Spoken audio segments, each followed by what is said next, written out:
Thank you. No need to apologize. Okay.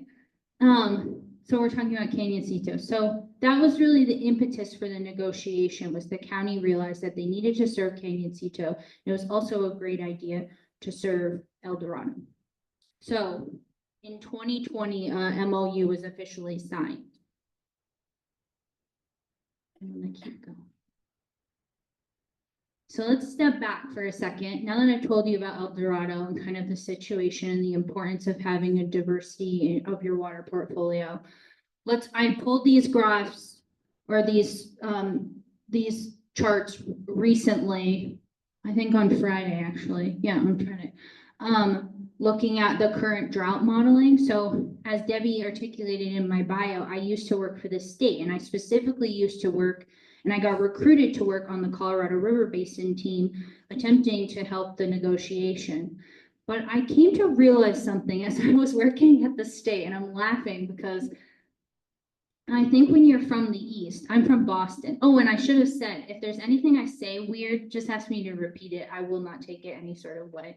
I know I have a little accent on occasion, and especially when I'm with my father, he has like a really intense North Boston accent. It gets really bad. But anyway, one of the things I had to learn very quickly at the state was how we actually monitor drought. And I think there's a lot of misconception amongst New Mexicans about how that actually happens. So I'm going to try to dispel some of that maybe misinformation that you may read about. So this is typically what you see, right? You go online, you type in like drought monitor, it comes up often with like the NOAA monitor, and this is what you see most of the time. And I like clipped out just the US, but they have all the other sections too. So, but how you actually look at drought is by supply condition.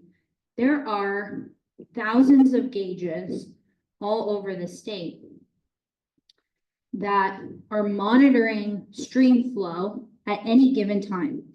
And this is actually how you can determine how severe the drought is, because the more water seeps into the ground, the more likely the drought will be better, because the soil is holding the moisture.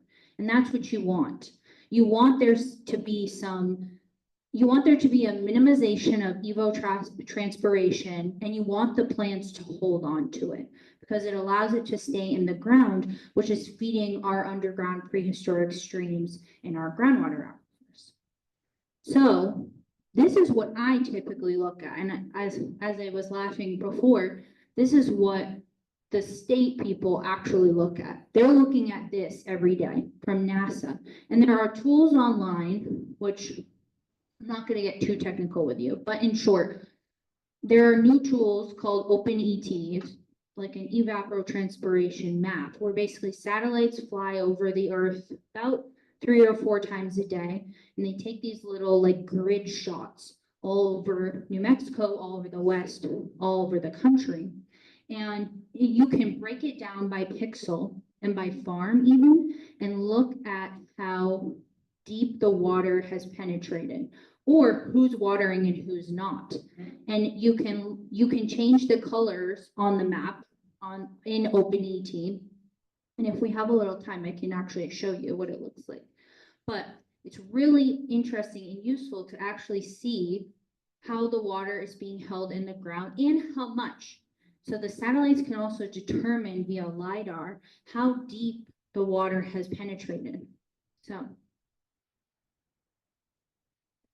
I know, isn't technology cool?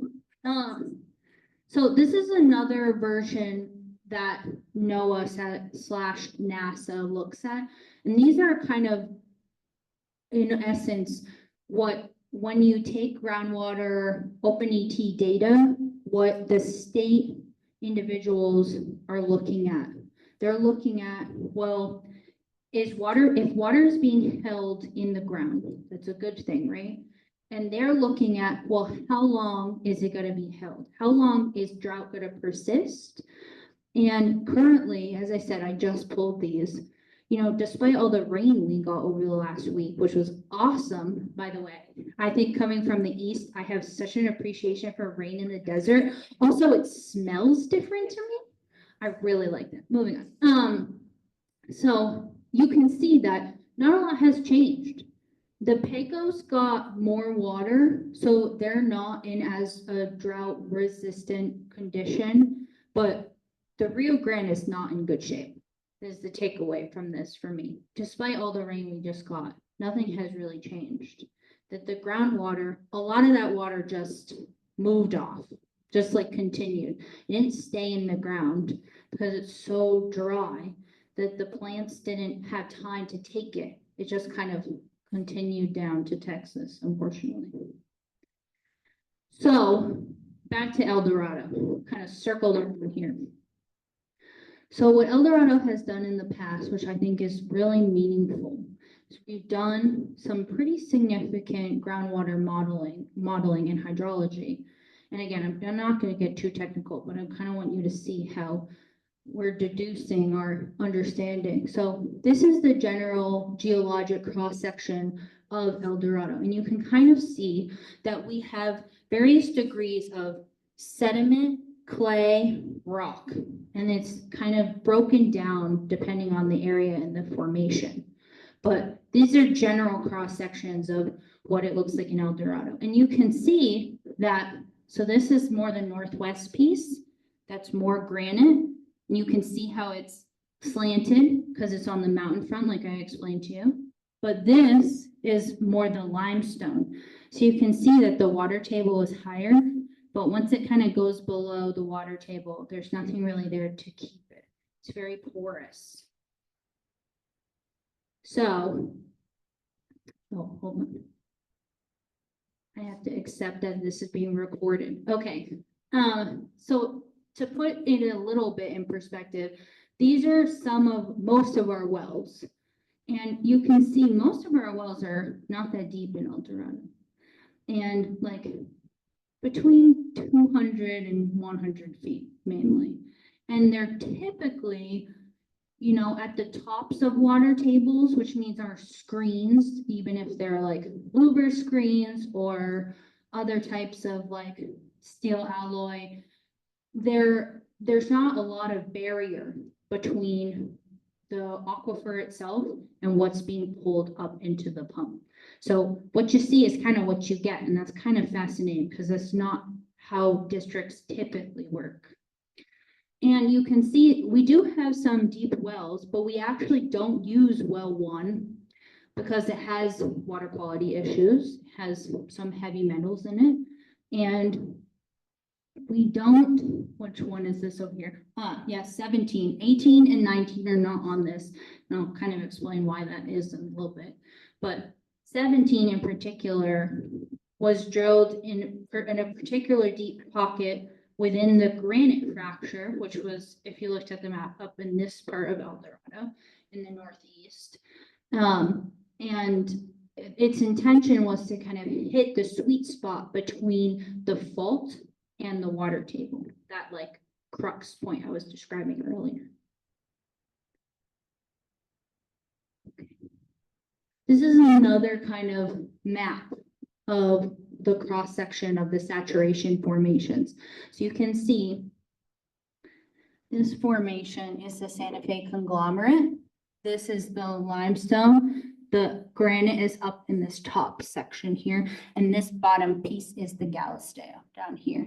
You see how the colors change because it's different type of porous clay versus rock.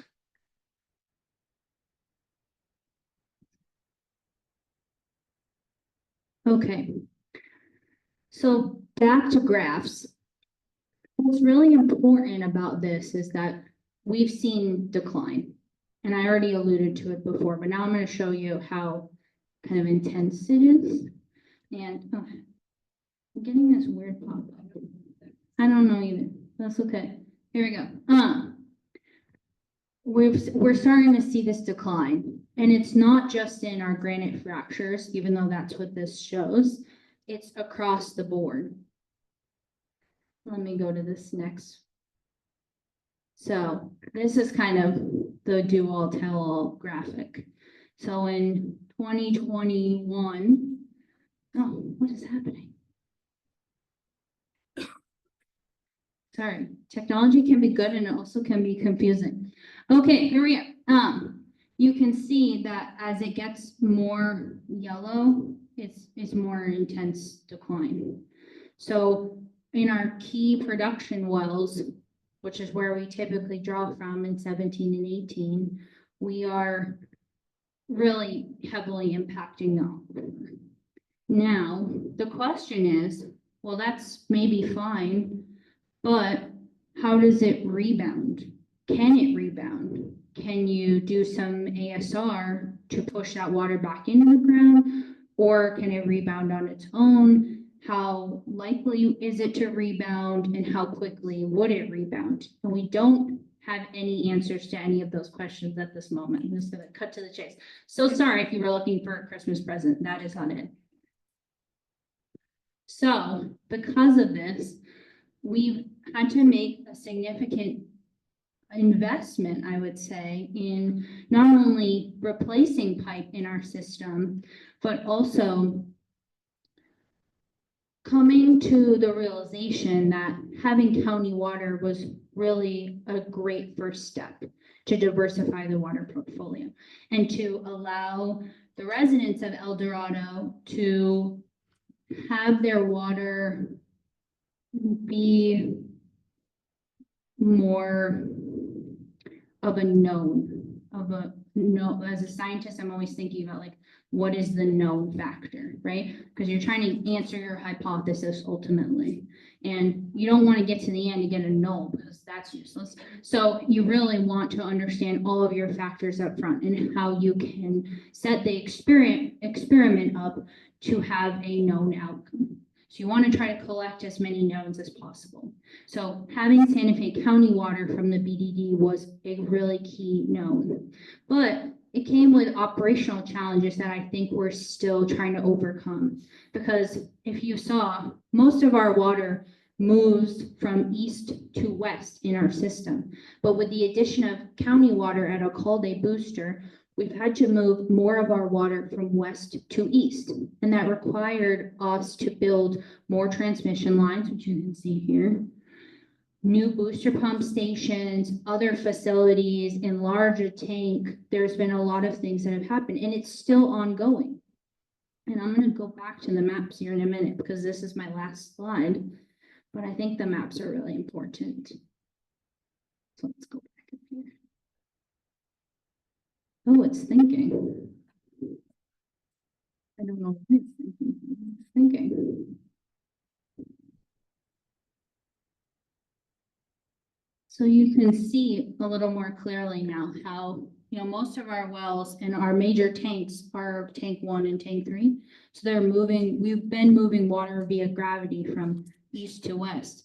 But Alcalde Booster, which is where the county comes in near well 2, forces us to move more water from west to east.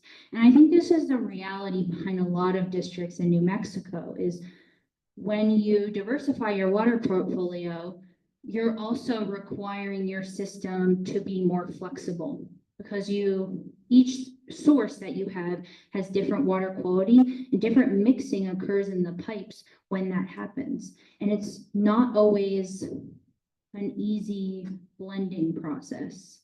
So Eldorado had to do quite a lot of work to understand how BDD water, surface water, was going to interact with our own known groundwater understanding and chemical profile.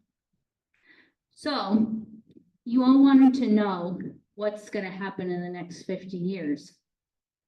I'm not a mind reader and I'm also not that old.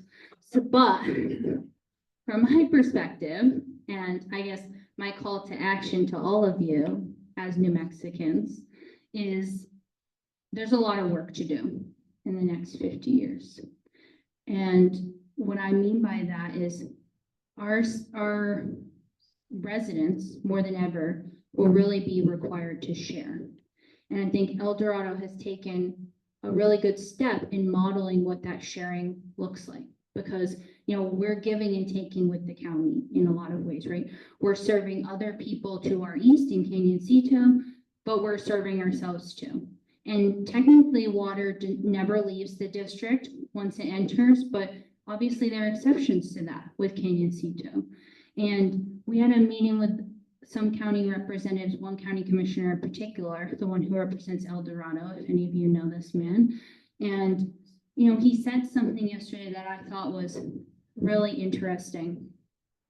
He said that the county more than ever doesn't want to necessarily own and have responsibility for all of the infrastructure. And that makes a lot of sense, to be honest. If I was the county, I wouldn't want to own and operate everything either. That seems like an impossible feat with not that many people, like realistically.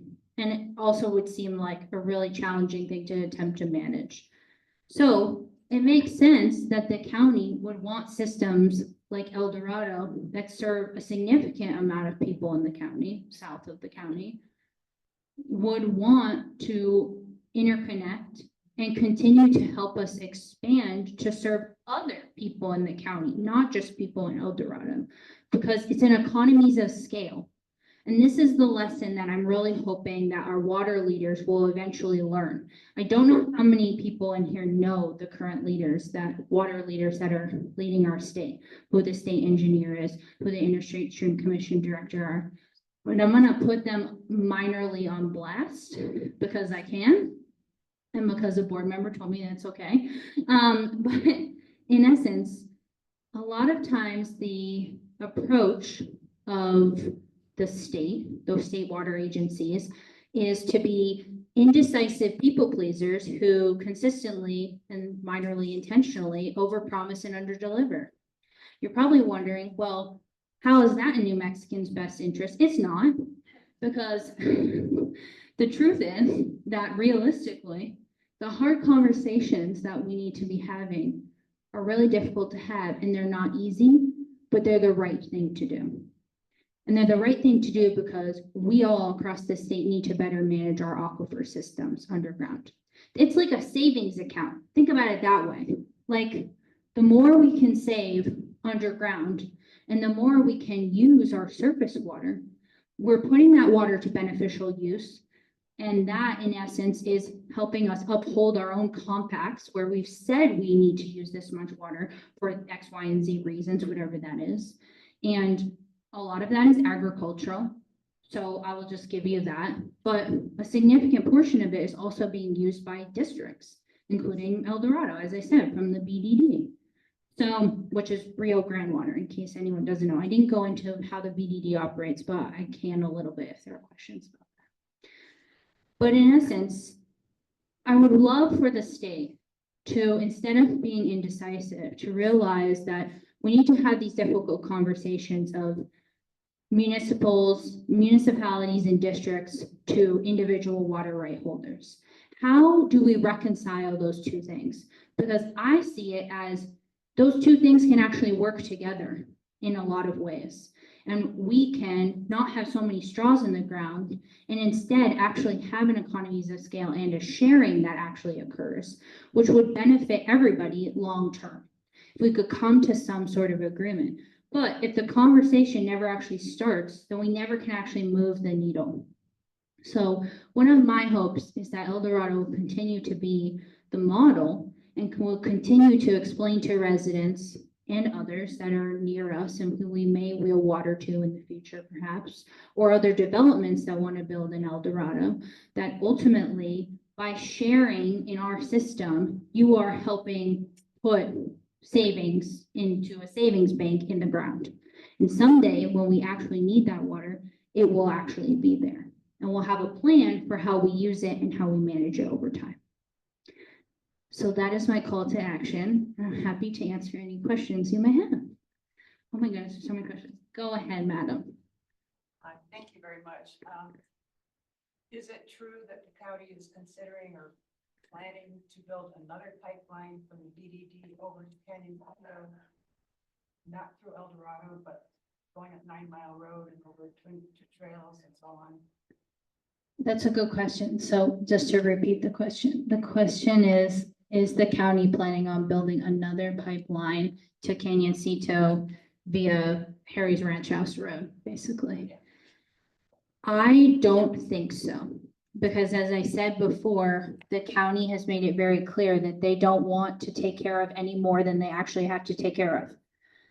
Which, regardless of what you think about that, really does make a lot of sense, because they have a lot to take care of, frankly. And they don't have a lot of people to do it in their current staff.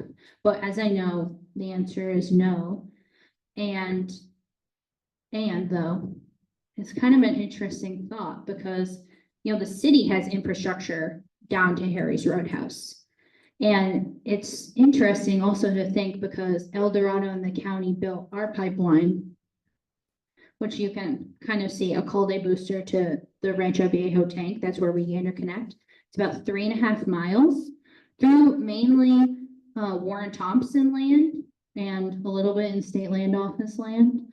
But you know, we built that transmission line over 3.5 miles, and it's about 3.5 miles between Harry's Roadhouse and that booster pump station that the city owns and operates. And the beginning, kind of the far northeast section of Eldorado. It's the same distance. So food for thought. Yeah. Okay, go ahead, sir. You're talking about a commitment to action. I don't quite understand what action will take place. What I mean by that, I know that all these various small and not so small areas, let's take City of Santa Fe as a system. Let's take a tiny place like Sunlit Hills, and let's take Eldorado and Canyonsito, just as an example. Yeah. So how do you get those individuals to act in concert? And what would the benefits be? And whose ox is being gored? That's an interesting phrase. My grandfather would say that. Moving on. So the question is, how do you get everybody to the table? I think the table needs to be built. That's why I put on blast our state water leaders, because somebody needs to host and make the table. And I don't know who necessarily that is. Maybe it is the county in the end, because all of us are, in essence, county residents. But eventually, I think the real driver, it's not going to be a regulatory driver. It's not going to be a legislative driver. It's going to be an aquifer deficiency driver.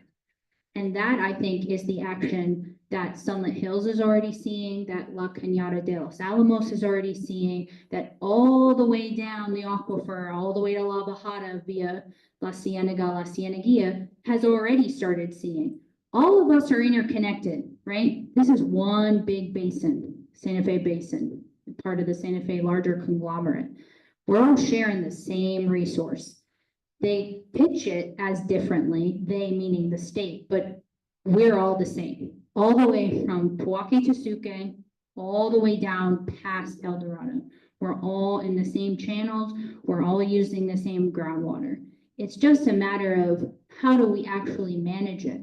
And I do think there are success stories. Albuquerque is the best success story, and I'm sure many of you have heard about this.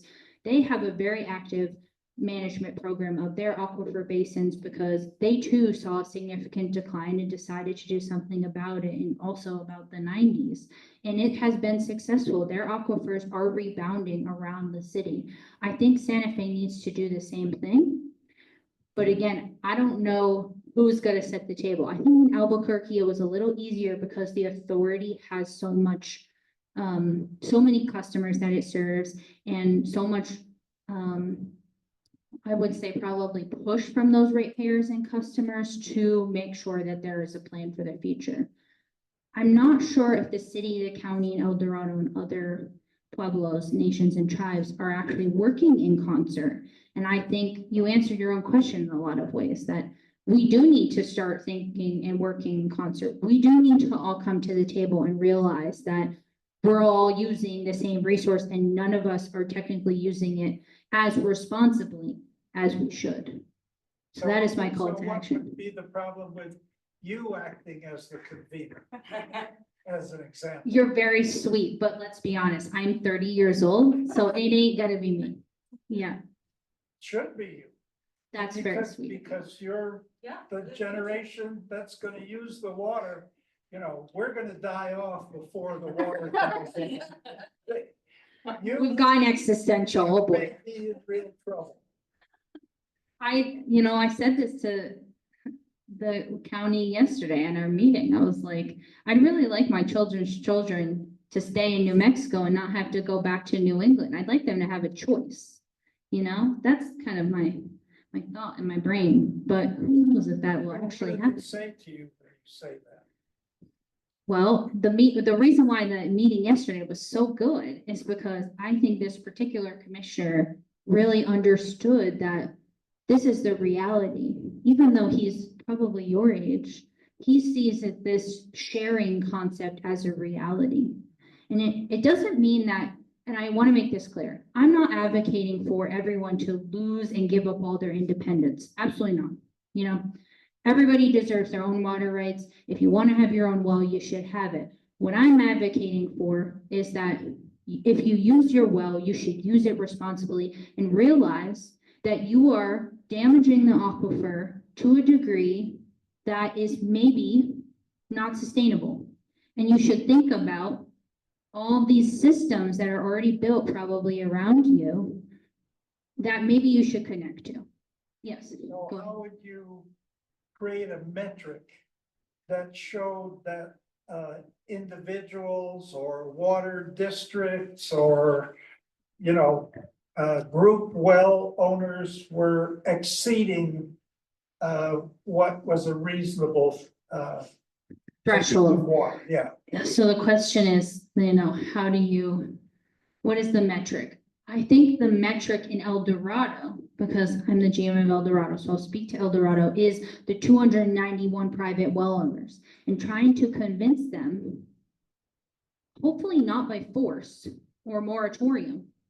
That is not the goal. Like, I don't want to force anyone to do anything they don't want to do. I want to convince people that if the district expands and builds infrastructure close to you, that you, as a homeowner, should really think about giving up your well and connecting to the system, because it is not necessarily an easy thing to do. It is the right thing to do. Yeah.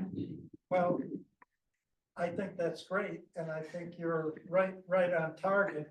But unless they have some way of recognizing that they are the ones who are wasting the water, and Eldorado is, has a fair system of distributing the water, why would they do anything except continue to be profligate, shall we say? Sure. It's a great question. Like, what is the ultimate motivator? I don't know. I don't have an answer to that. Maybe others have thoughts. I don't know. I don't have an answer to that. Yeah. Okay, others. Well, go ahead. So this isn't maybe not a motivator, but I've lived in communities where the water authorities have told us how old the water is that we're drinking from the aquifer, and it makes a huge impact, I think, on people to realize. When I was in southern Utah, it was, more than 10,000 years old, the water that we were drinking. And I'm just curious, do you know how old the water is in the aquifer that we're diminishing? Oh my God, this is the best question ever. This is what I live for. It really is. Like, some people are like, are you sure like this is what you want to do forever? And I say to them, yes, like I'm a water nerd. This is what I think about at 1 a.m. like consistently. The answer is no, but I hope that we know soon, because what we talked about in committee yesterday also, we have a capital planning committee, and we were talking about maybe initiating kind of an electromagnetic survey, basically, and yeah, stay with me here, because I'm about to talk about helicopters, and I know how people feel about helicopters, but in essence, a helicopter goes around this big magnet, and it goes through and it does these like passes. It would do passes over Eldorado, and we would figure out the capacity, the breadth and width of our system, and the depth of it, so we could date it. Now, we typically do date our water every maybe 5 to 10 years in Eldorado, and our water is relatively young. It's not 10,000 years old, but it's more than 1,000 years old. So I can give you that time frame, but it is part of, like 5 to 10 year testing that typically gets done and is required. Yeah.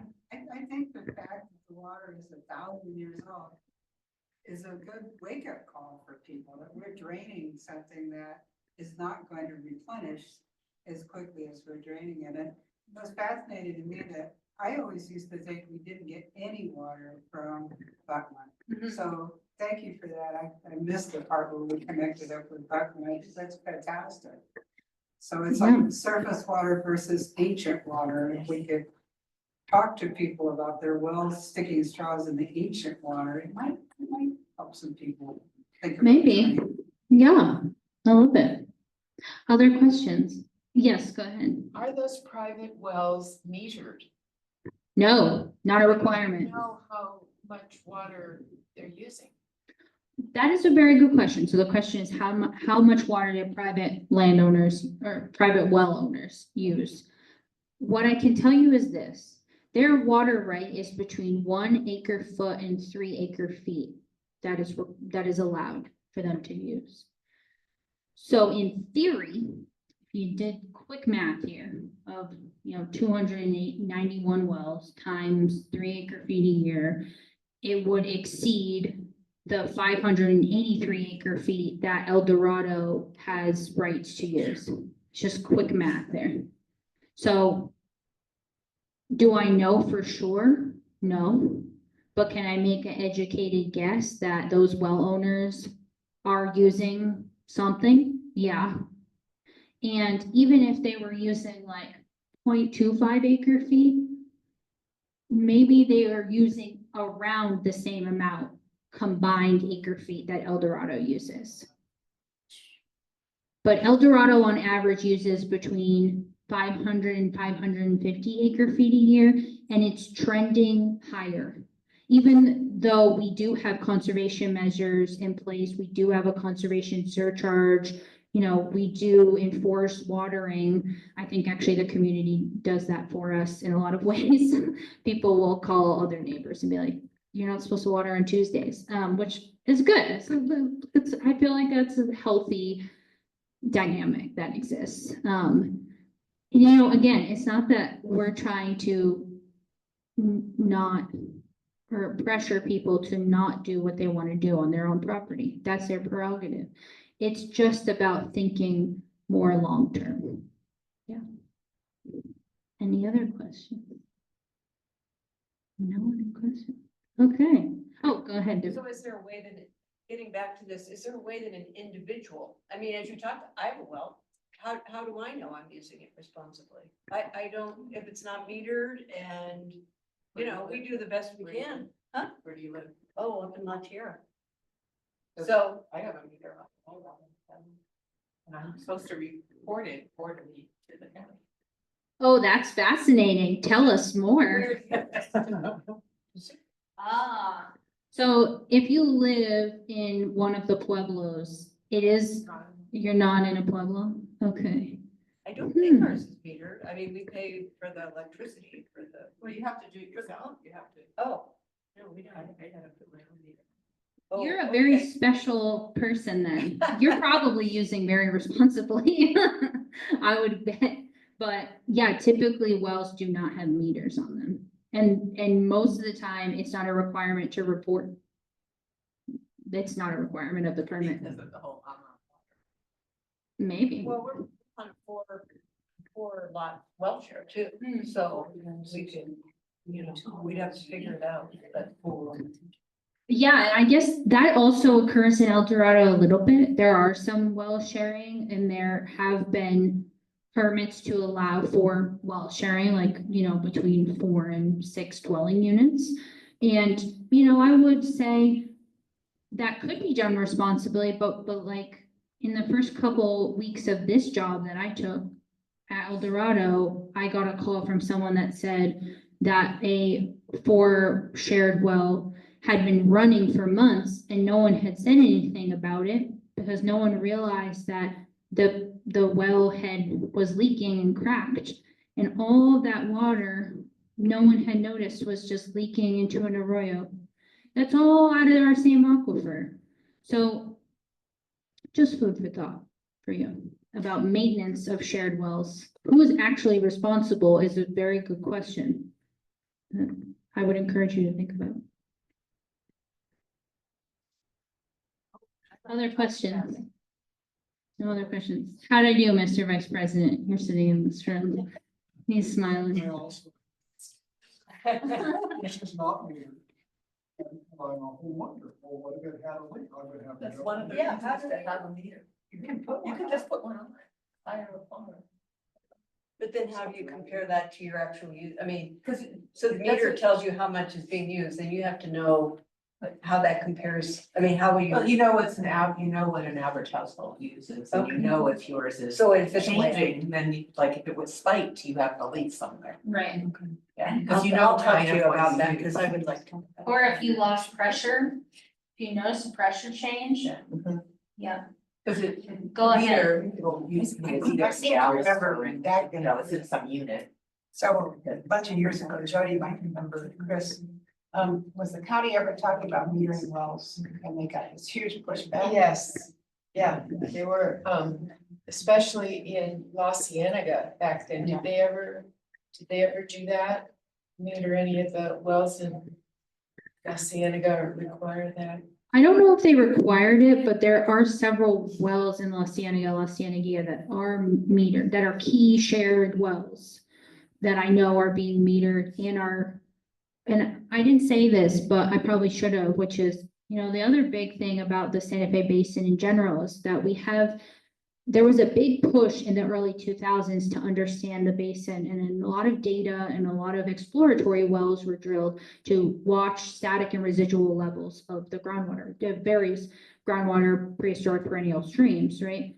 But some of that has fallen off, and we need to think about having more data sources and more consistent data sources, and make sure that we're continuing to collect that really key data.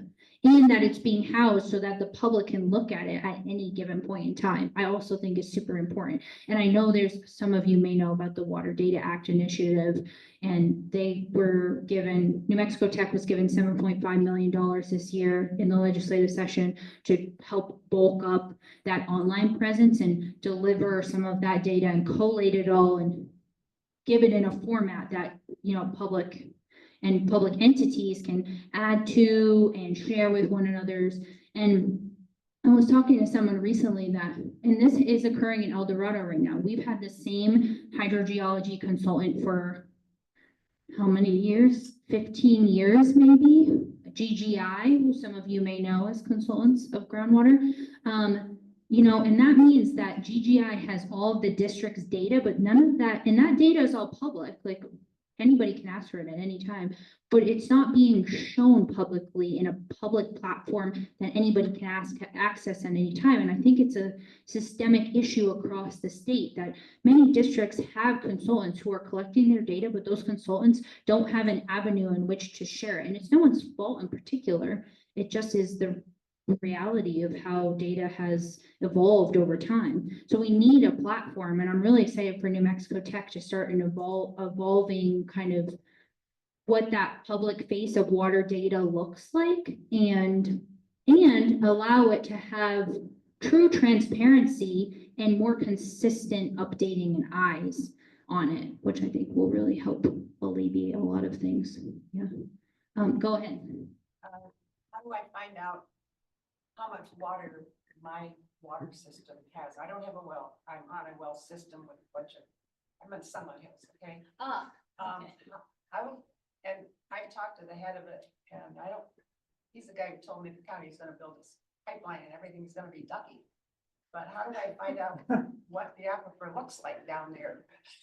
Cause I have an investment there. Yeah, oh, no, I got you. Okay, so the question is like, how would you find out if you theoretically lived in Summit Hills, like where, how old your water is? And you'd have to ask the president of, or the chair of the or the mutual domestic, because I think it's a mutual domestic. Yeah, you already said we've got enough, we're fine for the next couple of years, but then the county's gonna build a pipeline and we'll be fine. So that worries me. Hmm. Yeah, don't know. I would love to speak to this man though, because if he knows something I don't, I wanna know. Yeah, I don't, About the county Robert with the Vale. pipeline, is that what you mean? yeah, I don't know. I don't, this is a new plan to me. I don't know. His name is Robert Vale. Robert Vale, okay. His phone number. Me and Mr. Vale should have a chat. And you know, I think this is such an interesting question though, about like, how would you find out? Because I think Eldorado residents don't realize how maybe good they have it. They're a little spoiled maybe, because we provide like all this data and all these maps, and our website is super user friendly, and you can download any governance document the district has ever had, any meeting minutes, anything. We take committees, everything gets posted. Like, and the amount of resources I think are available to Eldorado residents are not like that for, I would argue, any other sub-customer of the county. We are very unique. And partially it's because I think our board has held this initiative for over a decade to really show, you know, who we are and what we're about and where everything is coming from and why county water was so important. And a lot of it was very public facing, and we had a lot of public meetings. And I mean, when I took this position, I knew right away that I was gonna be in front of people. Like, that's part of, that's like the first line of my job description is, you are the face of the district.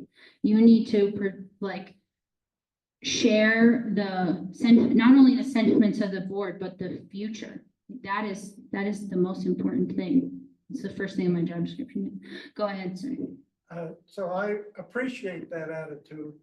And since you are so, relatively speaking, transparent compared with a lot of the other water collectives and districts, why don't you kind of develop common cause with New Mexico Tech to develop a statewide strategy that would essentially take a lot of the things that you have innovated to show, you know, what water use and other things are about the water table and make it statewide.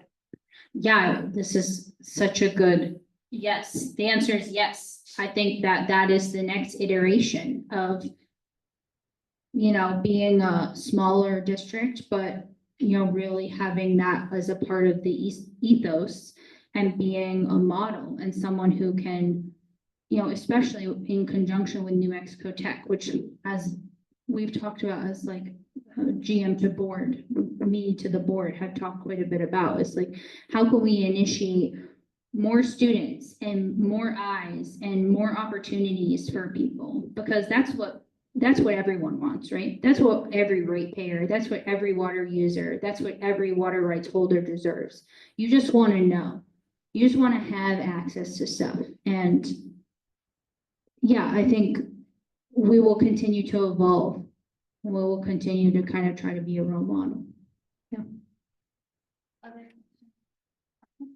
Go ahead, Greg. I'll have a comment. So we're talking about personal water use. But in the state, agriculture is using so much more. And I don't think they're monitoring how much they're using either. And so we really need it's the Office of the State Engineer that needs to come forward and really find out how much water and where is it going and prioritize, because without that information, you know, we're small potatoes of the users. And we could be doing wonderful things, but why is that not being done statewide? Well said, Mr. Vice President. Last question, I guess. Anything else? Okay, great. Thank you for having me.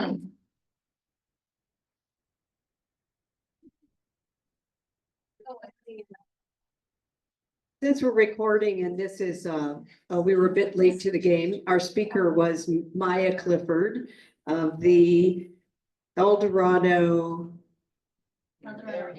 Area Water and Sanitation District, who presented on the future of water in Santa Fe County.